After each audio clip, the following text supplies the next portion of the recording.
Legends of Learning presents the Sorcerer's Bazaar game. This is a math game that makes learning about knowing the sizes of measurement units fun and easy to understand.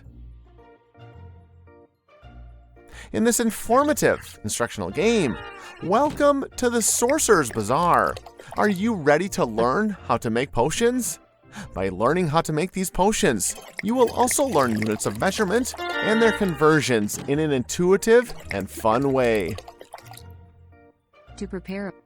With the help of Alex, a famous potion master, there will be nothing that stands in your way of becoming a potion master yourself. So, are you ready to take on the challenge? Use the mouse to click on different objects to correctly create the right combination of items for each potion. Use your math conversion skills to correctly identify the right amount of ingredients to make sure you are able to create the right quantity to deliver the potions.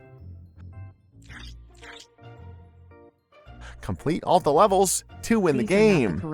Use your knowledge of math to complete this fun and educational game.